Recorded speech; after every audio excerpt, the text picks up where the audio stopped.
Friends, Hindi का हर वो sentence जिसमें आप तो लगा के अपनी बात को प्रेशर देकर कहते हो, एम्फेटिक सेंटेंस कहलाता है। आपको पता है एम्फेटिक का मतलब क्या होता है? एम्फेटिक का मतलब ही होता है अपनी बात को जोर देकर कहना, प्रेशर देकर कहना, स्ट्रेस देकर कहना। जैसे बारिश होती तो है। फ्रेंड्स, अगर मैं बोलूं बारिश होती है तो ये सिंपल प्रेजेंट टेंस है जिसको आप इंग्लिश में बोलोगे इट रेन्स। लेकिन मैंने बोला बारिश होती तो है, यहां पर मैंने वर्ड एक यूज किया तो वर्ड के लिए जिन हेल्पिंग वर्ब्स का आप इंग्लिश में यूज करोगे वो है डू या फिर डज या फिर डिड।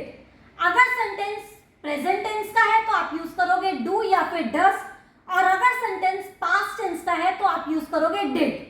अब हमारा सेंटेंस है बारिश होती तो है, यह है प्रेजेंट टेंस का सेंटेंस, तो इसको कैसे बनाएंगे? It does rain. अगर मैं बोलूं बारिश हुई तो थी, अब यह है पास्ट टेंस का सेंटेंस, तो इसको आप बोलोगे इट डिड रेन।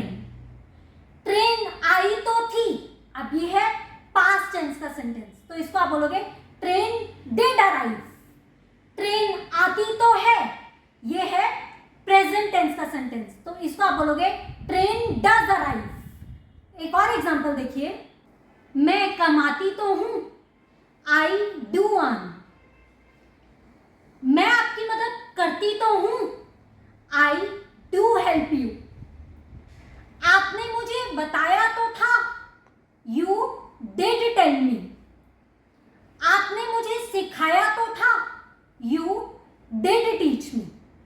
इसी टाइप के आप बहुत सारे सेंटेंसेस बना सकते हैं, जैसे मरीज दवाई लेता तो है, वह जाता तो है, वह समझती तो है, मेरा भाई पढ़ता तो है। तो फ्रेंड्स, अब हम बात करते हैं एम्फेटिक सेंटेंस के रूल नंबर 2 की, जहां पर आता है पोजेशन, यानी कि अधिकार जमाना। अब ये कौन से सेंटेंसेस होते हैं?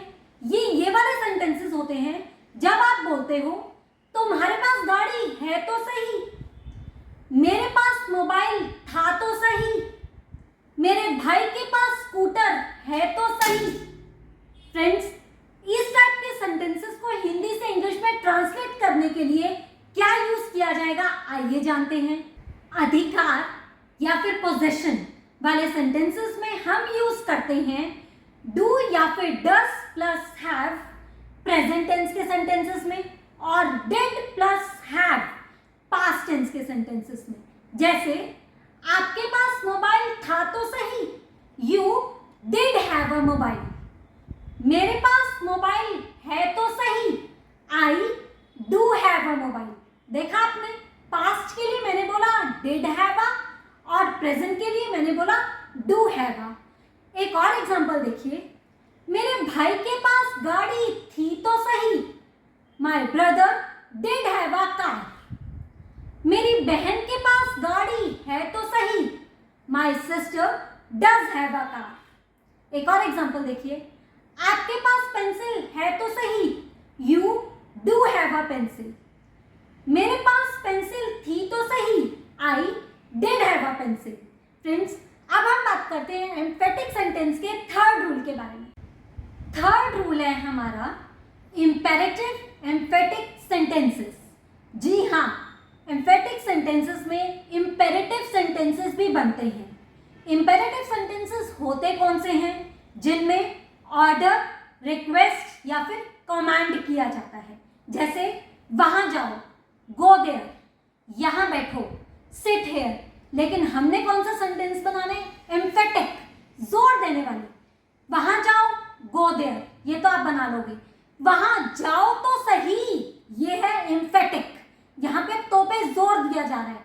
तो यहां पर रूल ये कहता है डू प्लस वर्ब की first form plus other words. वहां जाओ तो सही, डू गो देयर। कल जरूर आना, डू कम टुमारो। वहां जरूर जाना, डू गो देयर। यहां जरूर बैठना, डू सिट हेयर। तो फ्रेंड्स, ये थे इम्पेरेटिव एम्फेटिक सेंटेंसेस। आज हमने एम्फेटिक सेंटेंसेस के बारे में डिटेल से समझा है। फ्रेंड्स, एक बात और आपके लिए जाननी बहुत ज़रूरी है, जो कि है इम्पेरेटिव एम्फेटिक सेंटेंसेस में ज़रूर की इंग्लिश होती है डू। अब बारी है आपकी। आपको मैं 3 सेंटेंसेस देती हूँ, आपका होमवर्क, जो आप इंग्लिश में ट्रांसलेट करके कमेंट बॉक्स में कमेंट कीजिए। और वो 3 सेंटेंसेस हैं, वह पढ़ता तो है, आपके पास पैसे है तो सही, आप उससे जरूर मिलना। फ्रेंड्स, याद रखना, जरूर की इंग्लिश होती है डू। ये तीनों सेंटेंसेस कमेंट बॉक्स में कमेंट कीजिए, ताकि मुझे समझ आ जाए कि आज का वीडियो लेक्चर आपको बहुत अच्छे से समझ आ गया है। Thank you, God bless you all.